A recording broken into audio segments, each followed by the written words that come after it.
Elle est appelée à la grève dès aujourd'hui dans tous les degrés de l'enseignement. La semaine va décidément être bien perturbée dans les écoles. Bonjour Guylaine David. Bonjour. Merci d'être avec nous. Vous êtes la co-secrétaire générale du SNUIPP FSU. Guylaine Morvan-Dubois, bonjour. Vous êtes la présidente de la FCPE. Non. Pas présidente. Membre du bureau de la FCPE. Membre du bureau de la FCPE. Merci de la précision et merci d'être avec nous à toutes les deux. On va parler donc de cette première journée de mobilisation. C'est la SNES FSU, la principale organisation syndicale du second degré qui appelle à la grève aujourd'hui. Vous rejoignez cet appel. Est-ce qu'il est suivi à l'heure où on se parle déjà? Est-ce que vous avez des remontées du terrain? Oui, alors c'est la FSU, la Fédération syndicale unitaire, qui appelle à la grève. Et dans la FSU, il y a plusieurs syndicats, dont le SNES FSU, le SNUIPP FSU, le SNUEP aussi, qui est le syndicat des enseignants de l'enseignement professionnel. On appelle effectivement aujourd'hui sur une mobilisation et diverses actions partout dans le pays. On aura des rassemblements, des happenings, des retraites au flambeau un peu partout dans le pays. On est moins sur une journée de grève puisqu'on a la grève de jeudi forcément. Mais on appelle à des actions sur la question salariale, bien évidemment, parce qu'elle est au cœur des revendications des enseignants actuellement, depuis un certain temps déjà, et on ne voit rien venir.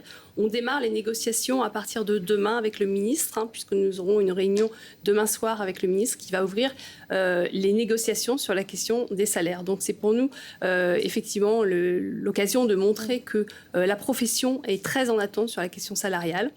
Sur les questions des conditions de travail également, puisque les conditions de travail se dégradent dans l'éducation nationale en termes d'effectifs dans les classes. On a beaucoup de suppressions de postes à la rentrée de 2023, à la rentrée de septembre, plus de 1000 suppressions de postes dans le premier degré. Et puis on a l'enseignement professionnel qui se mobilise aussi sur la question de la réforme de l'enseignement professionnel. Donc on a un certain nombre de mobilisations, mais c'est vrai que la question salariale est vraiment au cœur des revendications parce qu'on attend vraiment, et les enseignants, la profession attend vraiment que le ministère engage là une revalorisation conséquente et une revalorisation, on va dire, inconditionnelle. Nous ne voulons pas d'une revalorisation juste pour les nouveaux entrants. Voilà, et puis pas une revalorisation aussi avec des contreparties, parce que ce que le ministère va nous proposer, c'est de travailler plus pour gagner plus. Pour nous, ce n'est pas une revalorisation. C'est revaloriser, ça veut dire qu'on va être revalorisé pour le travail que l'on fait actuellement. Et les heures sont importantes en ce moment, puisqu'il y a une dernière enquête qui montre qu'en moyenne, un enseignant travaille 43 heures par semaine. Donc, on a besoin d'être revalorisé. On a eu un déclassement salarial pendant ces 20 dernières années. Et puis, on est un des pays qui paye le moins ses enseignants. Donc là, il faut vraiment que le ministère engage de vraies négociations avec des revalorisations conséquentes. Alors, c'est pour mettre en exergue justement cette revendication salariale que vous avez maintenue cette journée de grève malgré la grève de jeudi? Oui, on a maintenu parce qu'on compte maintenir la pression auprès du gouvernement et auprès du ministère. La question des retraites ne doit pas occulter la question des salaires. Et puis, de toute façon, elle est intimement liée puisque le ministère, là, actuellement, ne veut pas revaloriser les fins de carrière. Et on sait que nous, notre retraite, elle est calculée sur la fin de carrière. Donc, il est important pour nous. On nous demandera de travailler plus, de travailler plus longtemps. Donc, il faut que nos salaires soient revalorisés. Donc, tout ça, c'est intimement lié. Et on attend aussi, effectivement, pour jeudi, une forte mobilisation. Et dans la rue dès aujourd'hui, il y a plusieurs corps de métier d'ailleurs qui sont concernés. On a parlé des professeurs, mais il y a aussi les assistants d'éducation et puis les CPE. Donc tous les secteurs sont un peu concernés? Oui, tout à fait. Et avec ici ou là des mobilisations différentes. Parfois, c'est des rassemblements.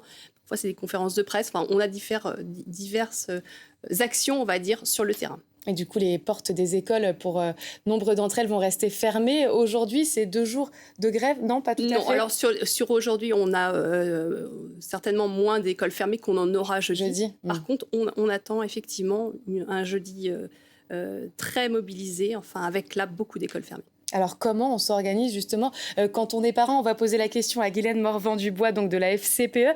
Comment on fait pour les parents, pour ceux qui travaillent, pour garder leurs enfants? Alors, peut-être pas aujourd'hui en tout cas, mais jeudi, et puis en partie aujourd'hui pour certains établissements?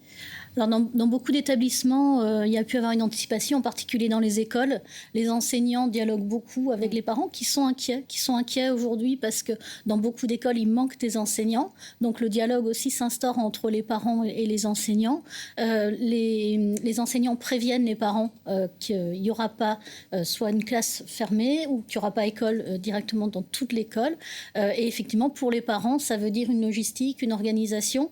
Mais ce qu'on constate, c'est qu'il y a quand même un soutien global parce que la grande crainte des parents, c'est pas sur une journée, ce serait de ne pas avoir d'enseignants. On a certaines classes qui n'ont pas d'enseignants pendant 1 mois, 2 mois, et ça pose des très très gros problèmes, en particulier dans le secondaire, dans les classes à examen. Donc voilà, donc les parents sont aussi conscients des enjeux, ils s'organisent, c'est pas facile de s'organiser. La situation sociale fait que tous les jours de congé comptent et qu'ils ont vraiment besoin de trouver des solutions.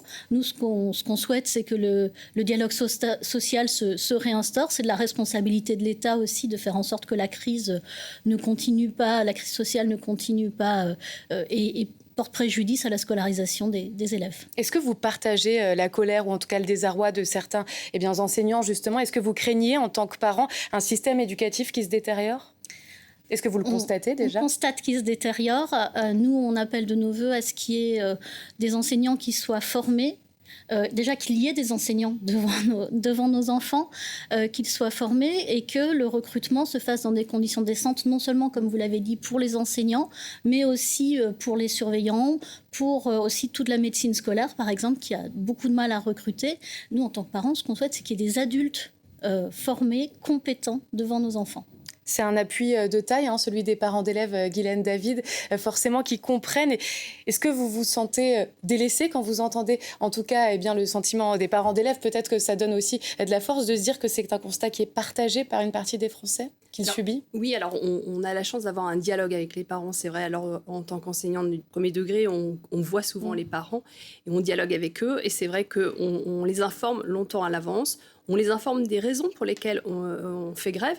Et les raisons, effectivement, elles se répercutent sur les élèves, donc sur leurs enfants. Donc on voit bien que c'est un combat qu'on peut mener ensemble. Et c'est vrai qu'on n'a pas de contestation massive dans les écoles des parents. On sait que c'est compliqué de s'organiser, mais on sait aussi qu'ils nous soutiennent. C'est vrai que la question, par exemple, de l'attractivité du métier, elle est importante. Et sur la question des salaires et des conditions de travail, c'est essentiel. C'est-à-dire que si on veut faire une bonne rentrée 2023, en septembre 2023, pas comme on l'a vécu en 2022, il va falloir qu'on ait des enseignants formés et qui soient bien payés et qu'on puisse les attirer vers ce métier. C'est pas le cas actuellement et vraiment c'est un souci pour l'éducation nationale. Donc on voit bien que là aussi on a un dialogue qu'on peut avoir avec les parents d'élèves et heureusement on forme une communauté éducative avec eux, donc c'est important qu'ils soient aussi dans cette compréhension. D'autant que cette crise du Covid qu'on a subie pendant 2 ans a permis finalement aux parents d'endosser le rôle d'enseignant et peut-être vous avez